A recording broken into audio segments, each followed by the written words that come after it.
मङ्गलं भगवान् वीरो मङ्गलं गौतमो वणि मङ्गलं कुन्दकुन्दार्यो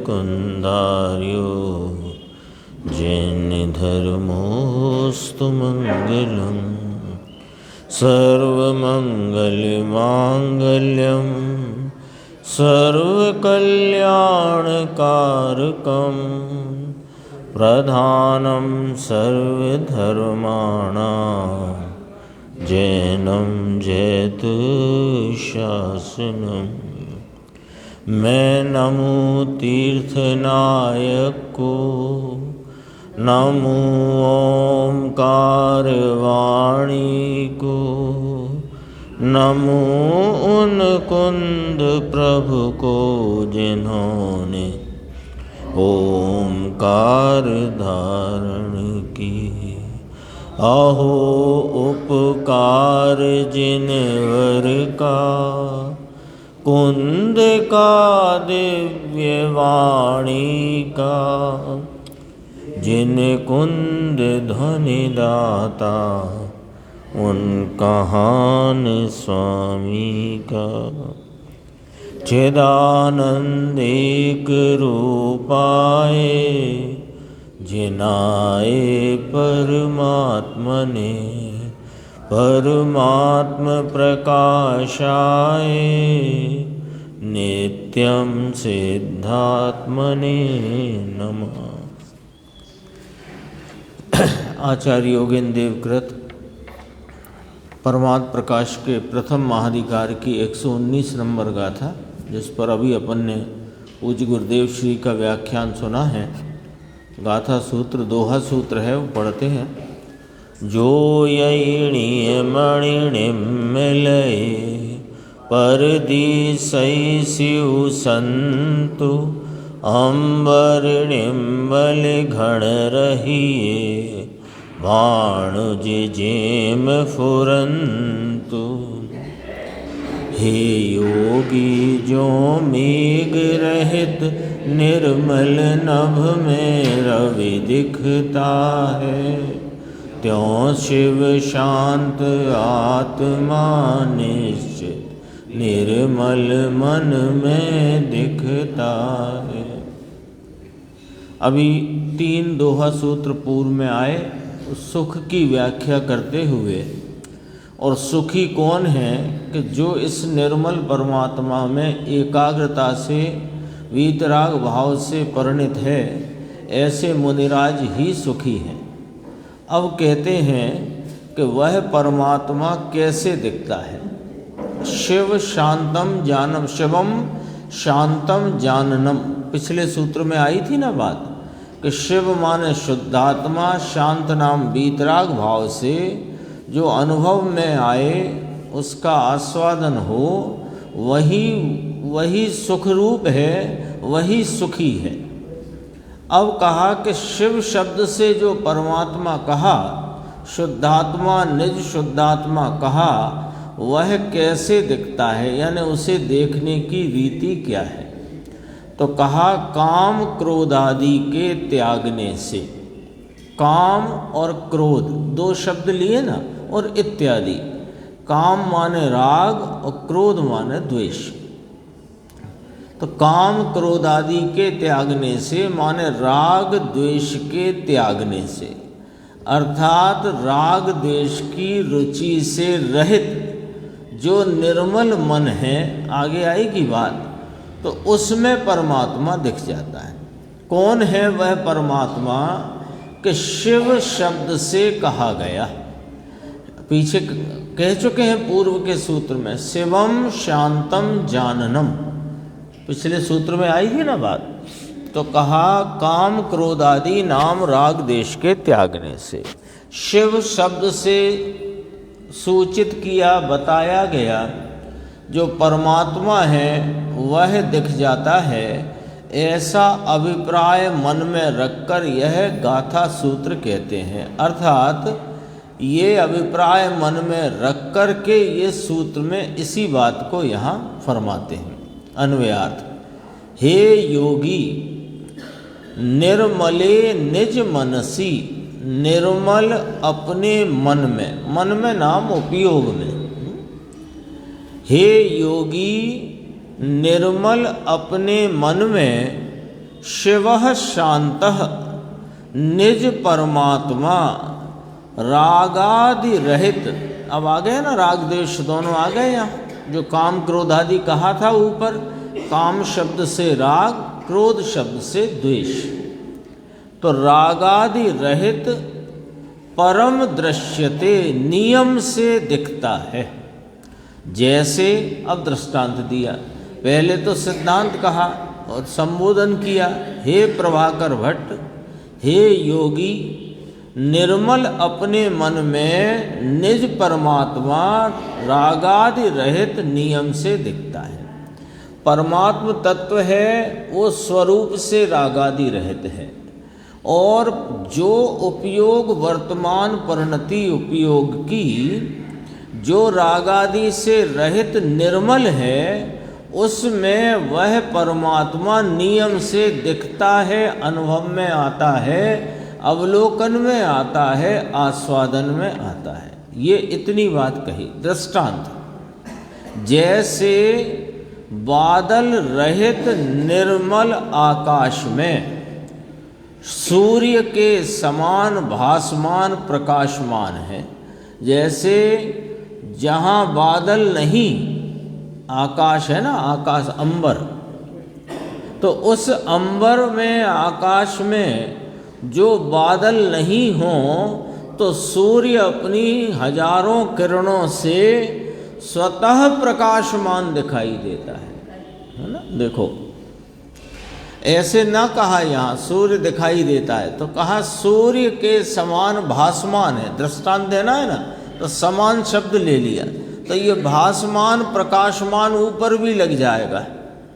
कहाँ लग जाएगा? दूसरी पंक्ति में दोबारा से।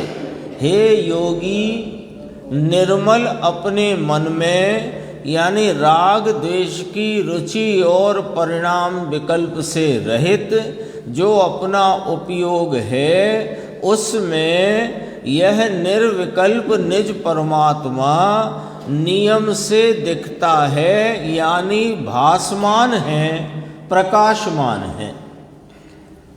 समान शब्द ले लिया ना बीच में, तो इसकी बात करी। कौन भासमान है, कौन प्रकाशमान है? कि निज परमात्मा अपने निर्मल मन रूप परिणति में, निर्मल मन माने राग द्वेष से रहित निर्विकल्प परिणति उपयोग में वह प्रकाशमान है। कैसे? कि जैसे बादल रहित अंबर में सूर्य स्वयं से ही प्रकाशमान है, भासमान है। ऐसा दृष्टांत में लिया। भावार्थ है, देखो उसी दृष्टांत को अब यहाँ पहले लिया भावार्थ में। जैसे मेघमाला के आडंबर से सूर्य नहीं भासता, यानी दिखता, और मेघ के आडंबर के दूर होने पर निर्मल आकाश में सूर्य स्पष्ट दिखता है ना। ये तो अपने सब देखी जानी समझी बात है। दृष्टांत वही दिया जाता है जो अपने पहले से ही ख्याल में हो, है ना। तो कहा कि मेघ के आडंबर के दूर होने पर निर्मल आकाश में सूर्य स्पष्ट दिखता है। उसी तरह शुद्ध आत्मा की अनुभूति के शत्रु, लो ये शब्द डाला है, देखो निर्देश भाई क्या शब्द है। शुद्ध आत्मा की, शुद्ध आत्मा का शत्रु तो कोई नहीं, सुनना।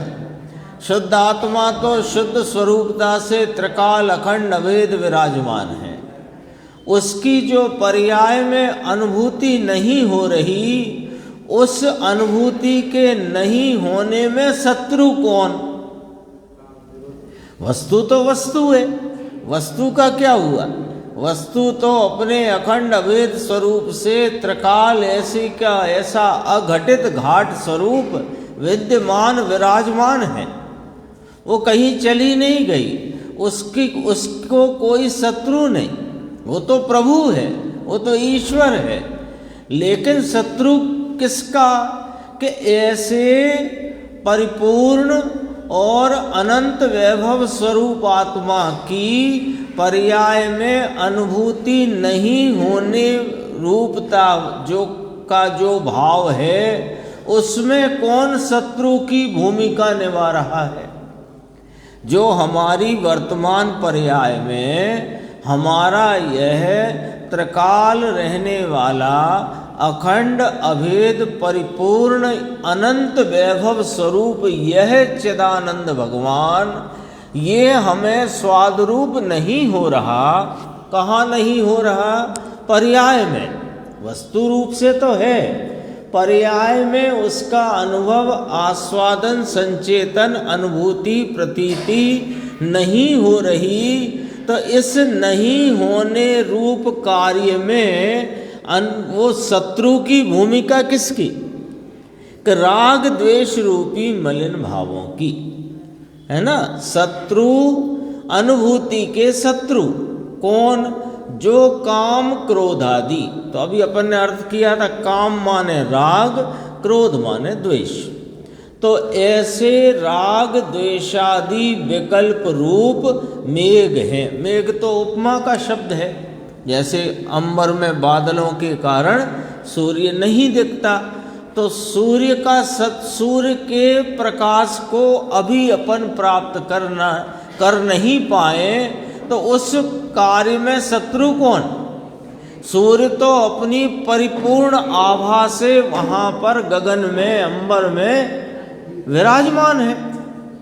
लेकिन अभी दोपहर के 10, 11, 12 बज रहे हों और अपने इस भूमि तल पर अंधकार सा प्रतीत हो रहा है, तो इस अंधकार रूप यानी प्रकाश के नहीं होने रूपता का जो भाव है, उसका शत्रु कौन है? कि वे मेघादि का आडंबर, मेघों का आवरण कहो, आडंबर कहो, है ना।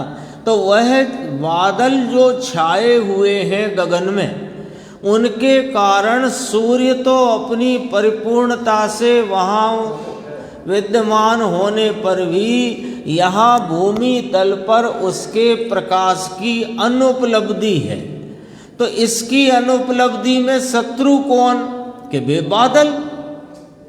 ऐसे ही यह अनंत वैभव का स्वामी, अनंत वैभव का धनी, अखंड अभेद चिदानंद तत्व, अनंत सुख स्वरूप, अतीन्द्रिय आनंद रूप, इसका परिणति में हमें अनुभव नहीं हो पा रहा, उसके अनुभव की अनुपलब्धि है। तो उसमें शत्रु कौन है?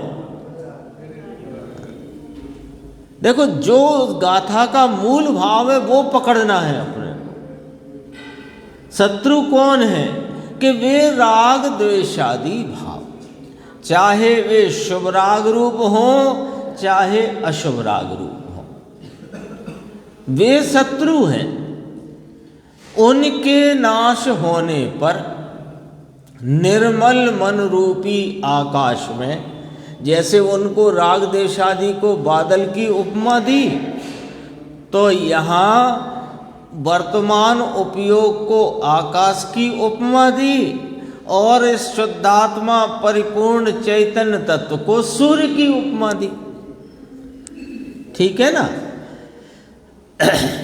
निर्मल मन रूपी आकाश में केवल ज्ञानादि अनंत गुण रूप किरणों से सहित निज शुद्धात्मा रूपी सूर्य प्रकाश करता है। कैसे करता है? कि ये राग देश आदि शत्रु के नाश हो जाने पर। कहाँ करता है? कि उपयोग की धारा में, वर्तमान वर्तते हुए उपयोग में यह अनंत ज्ञान दर्शन सुख चारित्र का जो पुंज है, जो त्रिकाल अनादि अनंत एक रूप ऐसे का ऐसा परिपूर्ण रहने वाला जो अपना शुद्धात्म परमात्म तत्व है, वह उपयोग के अंबर में ये राग देशादि की मेघमाला का आडंबर छूट जाने से, देखो कर्म का नहीं लिखा यहाँ, ये कब लिखा आचार्य योगेंद्र देव अथवा ब्रह्मदेव सूरी ने कि कर्मों के आडंबर के कारण नहीं दिख रहा। कब लिखा बोलो? केवल ज्ञानावरणी के उदय के कारण से केवल ज्ञान परिणमित नहीं होता है, अथवा ज्ञानावरणी का ऐसा उदय तीव्र है कि यहाँ पर हमें आत्मा नहीं दिखता। ये कब लिखा? नहीं लिखा ना, क्योंकि ऐसा है नहीं। वो तो यह स्वयं राग देश रूपी शत्रु के पंजे में फंसा है, यानी कि परिणति में से राग देश की रुचि नहीं छूटती और राग देश परिणति में से छूटते नहीं, इसलिए शुद्धात्मा दिखता नहीं। दिखता नहीं माने अनुभव में आता नहीं। कितनी अच्छी पंक्ति है अंतिम देखो, छोटी सी है ना टीका तो। शुद्ध आत्मा की अनुभूति के शत्रु, ये बात को पकड़ना है अपने को। ये नहीं ऐसा कि 119 गाथा परमात्म प्रकाश में राग देश आदि को अनुभूति के शत्रु कहा है, तो कहा है तो काय के लिए कहा है? ये तो निर्णय करके बैठो, ये तो निर्णय करके रखना है अभी के अभी। क्या निर्णय करके रखना है कि ये राग देश आदि जो भाव हैं, वे चाहे शुभ राग हों कि अशुभ राग हों, वे मेरी अनुभूति के शत्रु हैं। ये चैतन्य तत्व हाजरा हुजूर होने पर भी मेरी परिणति में उसका आस्वादन नहीं हो रहा है, तो इसका कारण ये राग देश आदि की रुचि है, इस कारण से मेरे को अनुभव नहीं हो रहा। ये बात नक्की करके बैठो। बैठो माने ये बात निर्णय करो, और निर्णय करके स्वरूप की प्राप्ति का प्रयत्न करो, उसमें उद्यमवंत रहो। देखो दोबारा से ही पूरी पंक्ति पढ़ देते हैं। उसी तरह शुद्ध आत्मा की अनुभूति के शत्रु जो काम क्रोध आदि विकल्प रूप बादल हैं, उनके नाश होने पर निर्मल मन रूपी आकाश में केवल ज्ञान आदि अनंत गुण रूप किरणों से सहित निज शुद्धात्मा रूपी सूर्य प्रकाश करता है, भासमान होता है, प्रकाशमान होता है। देखो गुरुदेव का अपन थोड़ा देखते हैं, 543 पेज, ये दोहा सूत्र के ठीक नीचे। हे योगी योगेंद्र देव मुनि दिगंबर संत भावलिंगी, आनंद में झूलने वाले, अपने शिष्य को लक्ष्य करके ये शास्त्र बनाया है। एक एक दोहा सूत्र यहाँ कहते जाते हैं, तो उसमें लक्ष्य किसका रखा? जो प्रभाकर भट्ट अपने शिष्य का। माल अपने को मिल गया प्रभाकर भट्ट के लक्ष्य से। प्रभाकर भट्ट थे उनके शिष्य, उनसे कहते हैं कि हे योगी, हे प्रभाकर भट्ट, निर्मले निज मनसी, निर्मल अपने मन में। अब निर्मल मन की व्याख्या समझ लो, जो मर्म क्या है निर्मल मन? निर्मल मन क्या होता है? निर्मल मन कि राग की रुचि से रहित अपने मन में। तो हम तो ये समझ रहे हैं कि राग से रहित अपने मन में, तो बात तो ठीक समझ रहे हो आप, लेकिन पहले राग की रुचि छूटेगी। राग की रुचि छूटेगी और इस वीतरागी की रुचि होगी, और वीतरागी तत्व की प्रगाढ़ रुचि में और राग की रुचि के सर्वथा अभाव में जब उपयोग अपने चैतन्य तत्व को विषय करेगा, तो उस उपयोग दशा के साथ राग देश की उत्पत्ति नहीं होगी। राग देश ऐसे मिटेगा, राग देश साबुन से धोकर हटा दोगे ऐसे नहीं मिटेगा। इसलिए इस चक्कर में मत रहना कि राग देश पहले हटे, क्योंकि इसे तो बहाने चाहिए कभी कहता है दर्शन मोहिनी थोड़ा उपसमित हो, ठंडा पड़े, मंदा पड़े तो मेरे सम्यक दर्शन हो। तब इसे बताया कि भाई कर्म तो परद्रव्य है, तेरे सम्यक दर्शन को वे बाधा नहीं करते, न कर सकते, न सहूलियत कर सकते। तो कहने लग गया कि आप कहते हो कि वीतराग परिणति में आत्मा दिखता है, तो पहले परिणति में से राग जाए तब तो आत्मा दिखे। दूसरा बहाना। तो फिर राग कैसे मिटे परिणति से? कि ये भी सच्चाई है कि राग जिस परिणति में है उसमें आत्मा दर्शन देता नहीं। तो राग कैसे मिटाएं परिणति से? तुम राग मिटाने की चिंता छोड़ो, तुम तो राग की रुचि छोड़ दो। तुम ये जो शुभ राग में लाभ मानकर, धर्म का कारण मानकर, उसे धर्म के लिए मददगार मानकर जो तुम राग की रुचि में पड़े हो, इस रुचि को छोड़ दो। इस रुचि के छूटने से क्या होगा कि वीतरागी तत्व की रुचि होगी, और वीतरागी तत्व की रुचि की प्रगाढ़ता में वह वीर्य स्वयं को स्वरूप की तरफ झुकता हुआ उपयोग वहाँ परिणमित होगा। किस? उस अपने वीर के उस पुरुषार्थ से। तो वो उस पुरुषार्थ से जब उपयोग स्वरूप की तरफ ढलता परिणत होगा, तो उस उपयोग में जिसमें ये चैतन्य आत्मा विषय बनता है, उस उपयोग के साथ राग देश उत्पन्न नहीं होते। ऐसे राग देश का अभाव होता है। पहले से राग देश मिटाने की कोई तरकीब है नहीं इसके अतिरिक्त। तो देखो, इसलिए गुरुदेव ने सीधा पॉइंट लिया यहाँ। यदि अपन इसका अर्थ निकालेंगे ना, अभी अपन ने पढ़ा कि शत्रु काम क्रोधादि राग द्वेष आदि विकल्प रूप है, तो पहले राग द्वेष के विकल्प मिटे तब आत्मा दिखे। तो वे मिटेंगे नहीं और ये दिखेगा नहीं, फिर क्या रास्ता है?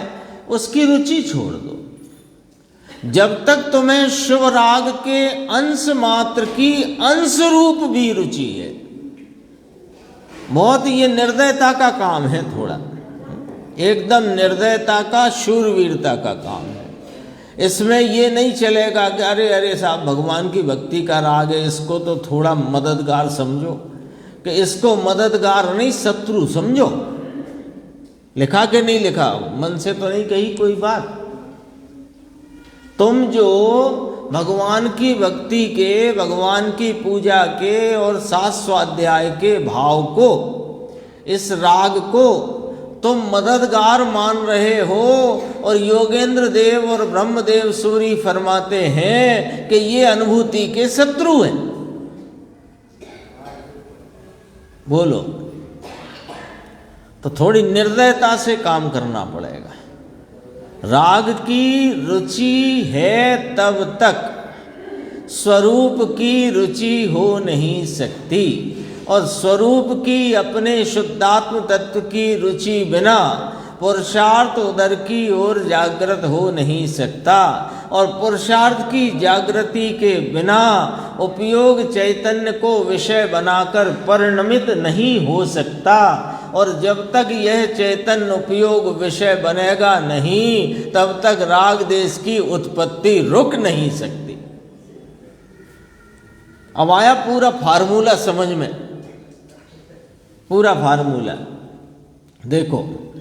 राग की रुचि से रहित अपने मन में शुभ अशुभ भाव हो, अरे व्यवहार रत्नत्रय का भी राग हो, परंतु उस राग की रुचि छोड़कर निर्मल अपने मन में, अपनी ज्ञान की निर्मल परिणति में शिवः शांतः, शिव अर्थात निज परमात्मा, और शांत अर्थात रागादि रहित। कल आ चुकी है ये वाली व्याख्या, बात बहुत अलौकिक है। फिर क्या लिखा देखो राकेश भाई, वह नियम से दिखता है। नियम से हो सकता है दिखे, हो सकता है ना दिखे, अपन तो प्रयत्न करो राग रहित होकर उपयोग को स्वरूप में जोड़ो, दिख भी जाए नहीं भी दिखे कि ना भाई ऐसे नहीं है, नियम से दिखता है, नियम से अनुभव में आता है, नियम है ये। जिसे पुण्य दया दान व्रत आदि के भाव जो राग हैं उनका प्रेम छूट गया है, उसकी रुचि छूट गई है, उसे निर्मल परमात्मा दिखता है नियम से। नियम की तो बात पहले ही कह दी, अब किसको दिखता है? जिसे पुण्य दया दान व्रत आदि के भाव राग हैं उसका प्रेम छूट गया है, उसकी रुचि छूट गई है, उसे निर्मल परमात्मा दिखता है। अब इसी को पढ़ो। जिसे पुण्य दया दान व्रत आदि के भाव राग हैं उसका प्रेम नहीं छूटा है, उसकी रुचि नहीं छूटी है, उसे निर्मल परमात्मा नहीं दिखता है। यही अर्थ आया कि नहीं आया? समझ में आया? ये बहुत अलौकिक बात है, परमात्म प्रकाश की गाथा। निज परमात्मा रागादि रहित शिवम शांतः सर्वज्ञ वीतराग वे तो पर परमात्मा।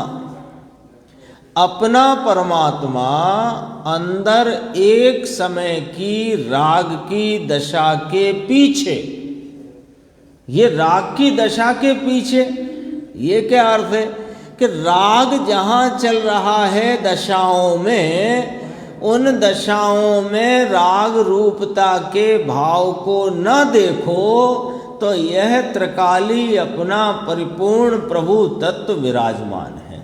इसका अर्थ होता पीछे, है ना? पीछे का अर्थ समझ में आया ना?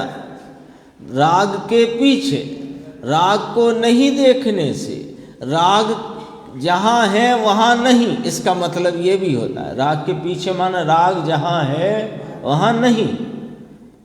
एक समय की राग की दशा के पीछे पूरा परमात्म स्वरूप पड़ा है। किसे दिखता है? प्रश्नवाचक। किसे ज्ञात होता है? प्रश्नवाचक। किसकी प्रतीति में आ सकता है? तीन प्रश्न खड़े किए। किसे दिखता है? यह परिपूर्ण परमात्म स्वरूप।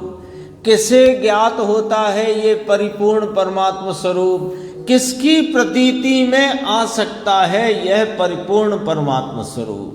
कि जिसे राग का प्रेम छूट गया हो। बोलो कितनी जोरदारी की बात है और कितने वजन से यहां पर बात है।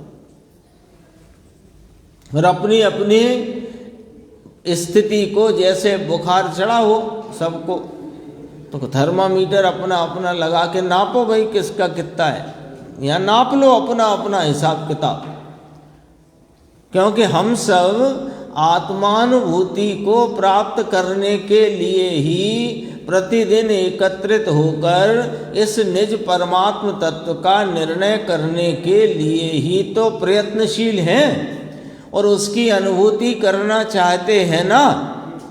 इस चैतन्य आत्मा को अपनी उपयोग दशा में उसके अतीन्द्रिय आनंद का आस्वादन करना चाहते हैं ना। तो फिर सुनो ना कि क्यों नहीं हो रहा, शत्रु कौन है? और वो शत्रु हमारे प्रयत्न की इस धारा में कितना और कितनी तीव्रता से विराजमान है, वो शत्रु कितनी जोर से हमारी इस प्रयत्नशीलता में पड़ा हुआ है, ये आप आपके थर्मामीटर से निकालो। लेकिन सिद्धांत ये आया सामने, योगेंद्र देव है ना, कब 6वीं शताब्दी के भावलिंगी संत हैं, अपन देख चुके 1500 वर्ष पहले के। कुंद आचार्य के जो निरूपण की शैली है, जो प्ररूपणा की शैली है, उसकी सीधी सीधी छाप मिलती है यहाँ। हाँ, क्या कहते हैं, क्या गजब की बात कहते हैं। बोलो कि क्यों नहीं होती अनुभूति। ये लिखा कि नहीं लिखा, यहाँ अभी पढ़ के आए हैं। अनुभूति के शत्रु जो काम क्रोध आदि विकल्प रूप में एक है। काम क्रोध कौन है? राग आदि भाव, राग द्वेष। तो कितने प्रश्न आए? किसको दिखता है, किसे ज्ञात होता है, किसकी प्रतीति में आ सकता है कि जिसे राग का प्रेम छूट गया है और निर्मल मन हुआ है। उसका मन ही तब निर्मल होगा जब राग की रुचि छूटेगी। इसको ऐसे देखो, किसे नहीं दिख पा रहा, किसे नहीं ज्ञात हो पा रहा, किसकी प्रतीति में नहीं आ पा रहा कि जिसको राग का प्रेम चल रहा है उसको न दिखता है, न ज्ञात होता है, न प्रतीति में आता है, न अनुभव में आता है। तो बोलो आज असली शत्रु का पता चला ना अपने को। वास्तविक शत्रु कौन है? जिसके कारण से हमें हमारी परिणति में वह आत्मा उपलब्ध नहीं हो रहा है। देखो, अंतर में देखे, अर्थात ये नीचे प्रश्न है पेज नंबर 544। अंतर में अंतर्मुख देखे ऐसा अंतर्मुख, अंतर्मुखता की व्याख्या करते हैं कि राग का प्रेम छोड़कर, बाहर दृष्टि का प्रेम छोड़कर अंतर वस्तु है, वहाँ देखे तो आत्मा दिखता है, ऐसा कहते हैं। अंतर्मुख का अर्थ अंतरात्मा, अंतरात्मा। तो ये बहिर आत्मा, अंतरात्मा, ये तीन प्रकार कहे ना। तो आत्मा तीन प्रकार के नहीं, आत्मा एक ही है, एक ही प्रकार है। उसकी जो परिणति पर्याय में तीन प्रकार पड़ते हैं, वो भी मूलतः दृष्टि के आधार पर लो। तो जिसने बहिर भावों में आत्मपना माना वो बहिरात्मा, और अंतरंग परिणामों में जिसने आत्मपना माना वो अंतरात्मा। तो यहाँ कहा कि जो अंतर्मुख अपना निखालिस परिपूर्ण पवित्र तत्व है, उसकी दृष्टि का नाम अंतरात्मा। तो वही अंतरात्मा है। कौन? वो अंतर्मुख रहा हुआ, अंतर्मुखता में उपलब्ध होने वाला वो अंतरात्मा। तो पूछा विकल्प की भूमिका में, तो गुरुदेव श्री कहते हैं विकल्प की भूमिका में नहीं दिखता, ऐसा यहाँ कहते हैं, ऐसा यहाँ तो कहते हैं। अब देखना जरा, यहाँ देखने का काल लेना है। देखने का काल माने अवलोकन का, अवलोकन का माने अनुभव का, अनुभव का काल यानी जब सम्यक दर्शन में प्रथम अनुभव होता है, तब तो कैसे होता है? देखो, तब तो विकल्प की रुचि छूटकर निर्विकल्प के सन्मुख ढल जाता है, तब वह प्रकाशमान भगवान प्रतीति में आता है। लो, इससे ज़्यादा स्पष्ट और सीधी सटीक बात।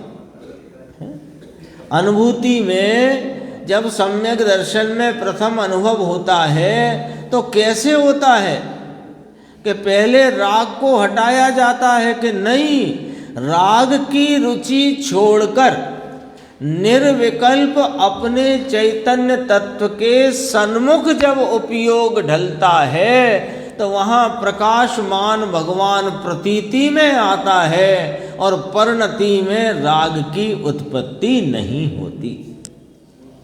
ऐसे करके राग का अभाव है, और कोई रीति नहीं राग के अभाव की।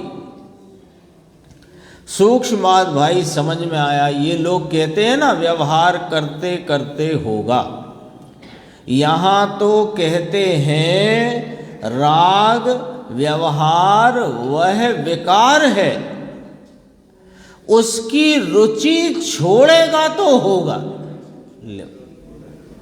तेरे हिसाब किताब में, तेरी गणित में, तेरे निर्णय में, तेरी रुचि में जब तक यह बसा हुआ है कि व्यवहार रत्नत्रय नाम देव गुरु, सच्चे देव गुरु सास की श्रद्धा, शास्त्र का ज्ञान, व्रतादि रूप जो परिणमन, ये चलते चलते धीरे धीरे सम्यक्त होगा। तो सुनो, जब तक इन भावों की रुचि रहेगी तब तक सम्यक्त नहीं होगा। जब तक देव गुरु सास की श्रद्धा के राग की रुचि रहेगी, राग रहे आया भले, राग की रुचि रहेगी, शास्त्र ज्ञान की रुचि रहेगी, व्रतादि के परिणाम और उन मंद कषाय के विकल्पों की रुचि रहेगी, तब तक तुझे संकित नहीं होगा। यहां ऐलान किया है, बोलो। और हमने अपना पैमाना, अभी आया था एक पैमाने का, एक बहुत कीमती कपड़ा चलता था उस जमाने में, आल पाक करके कुर्ते का। तो बच्चे से कहा कि 50 हाथ कपड़ा ले आओ और ये पैसे दे देना। तो उसने उतने पैसे दिए और दुकानदार ने दे दिया। अब वो बच्चा अपने हाथ से नाप रहा, तो बोला पापा गजब हो गया, उतने पैसे में 100 हाथ कपड़ा आ गया। तो तेरे हाथ का माप नहीं चलेगा बापू, ये अज्ञानी मिथ्या दृष्टि के नाप तोल की व्यवस्था से यह चैतन्य परमात्मा और उसके प्राप्त करने की विधि नहीं चलेगी। यहाँ तो ज्ञानियों की विधि चलेगी, ज्ञानियों ने जो बताया है वैसे चलेगी, है ना। उसकी रुचि छोड़े तो निर्मल मन होगा। और देखो आगे क्या लिखा, ये व्यवहार रत्नत्रय के राग का प्रेम रहेगा तो तेरा मन मलिन है, उस मलिन मन में आत्मा प्राप्त होता नहीं। थोड़ा और देखते हैं। तो आपने अभी कहा, ये भी एक जरा बात 2 मिनट की सुनना हो। आपने अभी कहा कि आत्मा ऐसा है, निर्मल मन में प्राप्त होता है, हमने जान लिया। का यह जाना हुआ नहीं कहलाता। अंतर में जाकर आत्मा का स्पर्श करे माने उसका अनुभव करे। राग रहित होकर अंदर में निर्मल दशा को प्राप्त करके अंदर ज्ञाता की संभाल ले। अभी राग को संभाला इसने अनादि से, अब तक किसको संभाला है? राग को संभाला है। धर्म बुद्धि से शुभ भावों की संभाल करी, मजा बुद्धि में पाप भावों की संभाल करी। इसने अब तक राग के भावों को ही संभाला है। तो कहते हैं उनकी रुचि छोड़कर इस अपने ज्ञायक भगवान को संभाल करो, ज्ञाता की संभाल लो, तो परिणति में राग उत्पन्न होगा नहीं और दशा की निर्मलता में तेरे को अतीन्द्रिय आनंद का आस्वादन अनुभव आएगा।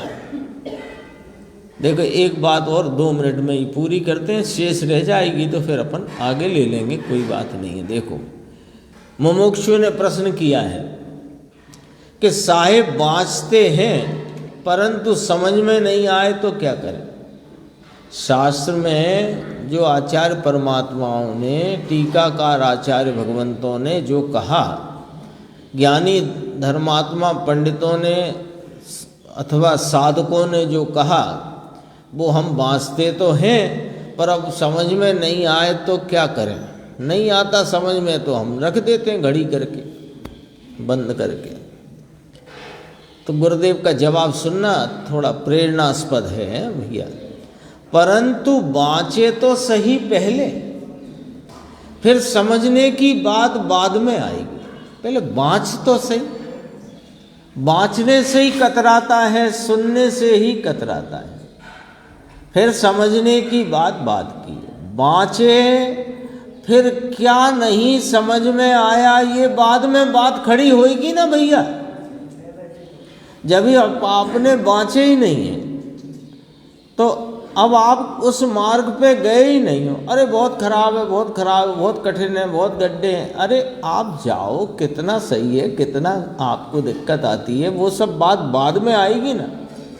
पहले आप उस पर आगे तो बढ़ो। यहाँ कहते बाँचो तो सही पहले। अरे 1 पृष्ठ 2 पृष्ठ 3 पृष्ठ बाँचो, 1 सूत्र 2 सूत्र 1 सूत्र की टीका बाँचो तो सही। फिर क्या समझ में नहीं आया, तभी तो समझ में आएगा कि क्या समझ में नहीं आया।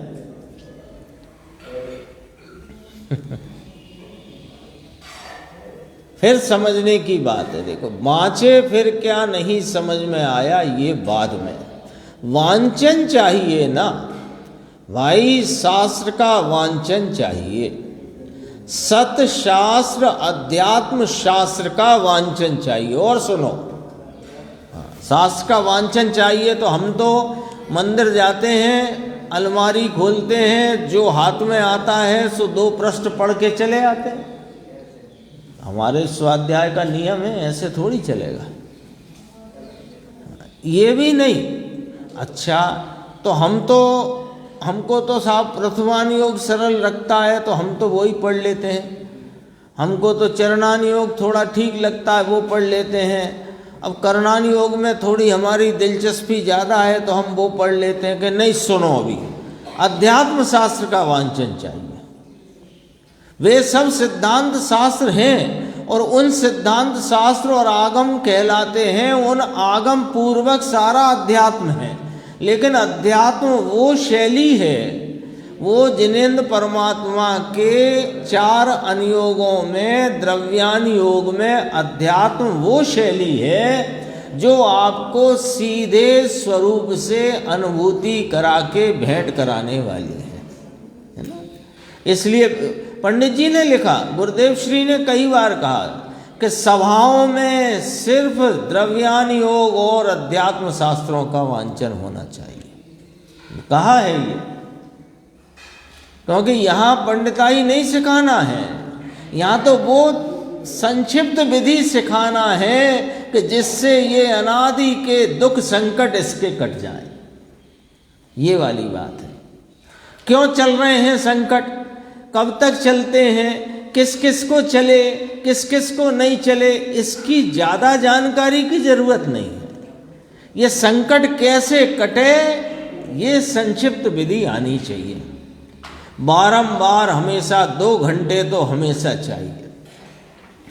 जैसे भोजन बिना नहीं चलता, इसी प्रकार तत्व के अभ्यास बिना नहीं चलता, ऐसा होना चाहिए। आज भोजन नहीं कर पाए, बहुत अंदर मलाल रह जाता है ना, तो ऐसे अंदर में यह मलाल भी होना चाहिए कि आज हम स्वाध्याय नहीं कर पाए, जा नहीं पाए, सुन नहीं पाए, पढ़ नहीं पाए। ऐसा अंतरंग में मलाल आना चाहिए। खुराक बिना नहीं चलता ना, जैसे ऐसे स्वाध्याय बिना, वांचन बिना ये चले नहीं, ऐसा होना चाहिए। उसकी रट लगनी चाहिए। अरे व्यसन हो जाना चाहिए, इससे ज्यादा क्या कहेंगे। व्यसन हो जाना चाहिए। कहते हैं समझ में आया। शेष चर्चा अपन आगे की स्वाध्याय में